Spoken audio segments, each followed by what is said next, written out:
Bonjour Eric. Bonjour. Alors vous êtes un associé chez Feedback 2.0, l'un des fondateurs. Voilà, cofondateur avec Stéphane Lee. Ça a été fondé quand? Avec un nom comme ça, c'est assez récent. Hein.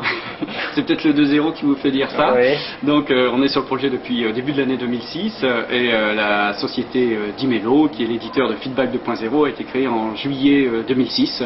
Et aujourd'hui, on compte à peu près une vingtaine de clients dans lesquels il y a le moteur de recherche Exalead. Alors avant de parler de tout ça, de vos clients et du produit, on va parler de vous. Déjà, d'où vous venez? Vous avez quel âge? Alors, 42 ans, autodidacte, donc on va se dire, voilà, comme tout autodidacte, en début de carrière, on se fait. Ah, vous êtes fait dans quoi, vous? Ouh là là, je me suis fait en travaillant dans une usine la nuit, ensuite en travaillant dans un bureau d'études, ensuite, on va dire un coach, à l'époque on n'appelait pas ça comme ça, m'a dit Eric, si tu veux gagner des sous, fais du commerce. Et j'ai eu la chance de vendre les premiers Macintosh, qui à l'époque étaient des belles affaires. Et ensuite je suis passé dans commercial dans le domaine de l'édition logicielle, avec des logiciels comme BAN. Ouais. Et ensuite plutôt dans l'intégration de gros projets dans le domaine industriel.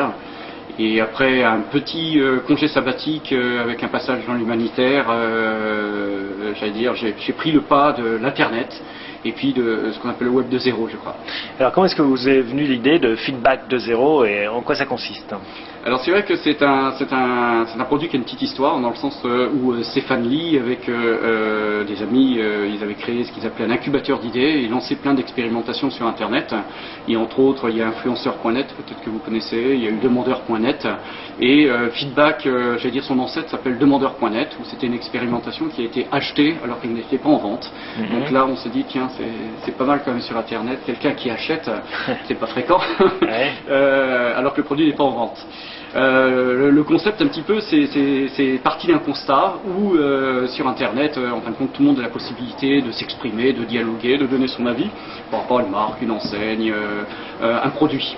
Et puis les entreprises, elles regardent ça avec un œil... Et l'eau est froide, elles mettent un petit doigt de pied dedans et des fois elles essayent, des fois elles ratent. De toute façon, c'est difficile à gérer, par définition. Plus il y a de médias, plus c'est compliqué. Ouais. Disons, c'est un constat. Et puis les grosses entreprises se disent comment réagir, regardons déjà si c'est une mode ou pas. Puis c'est vrai que le nombre de contributeurs, et je crois que la France en Europe est pas mauvais, le nombre de contributeurs sur des blogs, sur... Donc vous avez décidé d'organiser ça? Alors on s'est mis à la place des entreprises. On est tous les deux comment on va dire, des gars d'entreprise, si je peux me permettre, des entrepreneurs dans l'âme, et on s'est dit, il faut, comme on ne peut pas organiser tout le bruit sur Internet, peut-être qu'il faut offrir aux entreprises, aux marques, aux enseignes, un outil qui va leur permettre de reprendre l'initiative, en fin de compte, de ce dialogue.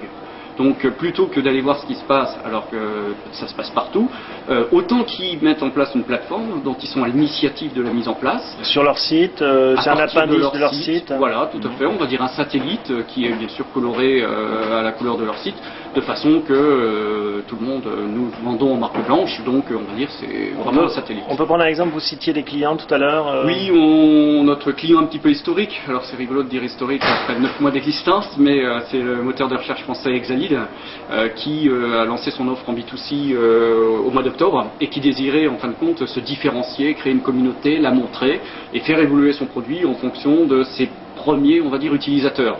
Donc dès le lancement de leur version B2C, ils ont mis en place une plateforme Feedback 2.0. Et avec quelles fonctionnalités sur cette plateforme? Alors de façon, les fonctionnalités, on va dire classiques, c'est de pouvoir inviter un panel sélectionné d'utilisateurs, de façon que ces derniers fassent part de suggestions, de propositions d'amélioration, de remarques. C'est la boîte à idées en fait. Organisée, professionnelle, managée, sécurisée. Transparente.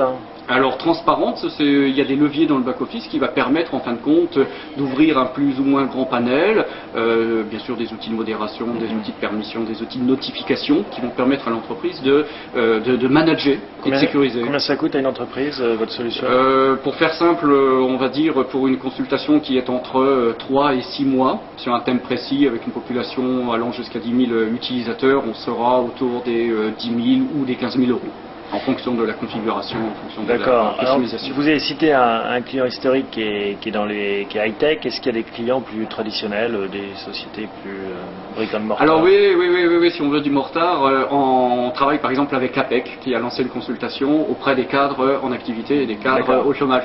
Si on travaille avec NPE aussi, donc on va dire des sociétés très administration, Ville de Paris qui a lancé une consultation auprès des conseillers de quartier. Ok, vous cherchez de l'argent? Oui, parce que le Combien? monde... Alors 2. De quoi? 2 millions d'euros. Pour quelle valorisation? Alors aujourd'hui, la boîte a été valorisée en septembre 2006, donc quelques mois après, on a fait un petit tour de table, on a fait rentrer des tontons, ce qu'on appelle, il y a des gens comme Henri Kaufmann, comme Pierre Bilger, qui fait partie du capital de Feedback 2.0, des gens que vous connaissez j'imagine. Et la dernière valorisation était de 400 000 euros quand on n'avait pas de clients. Aujourd'hui on a une vingtaine de clients, le premier exercice va être autour des 150 000 euros. Donc en clair, combien? 2 millions, j'ai combien de capital si je fais un chèque? On va dire 30%. Merci Eric. Merci, à bientôt. au revoir.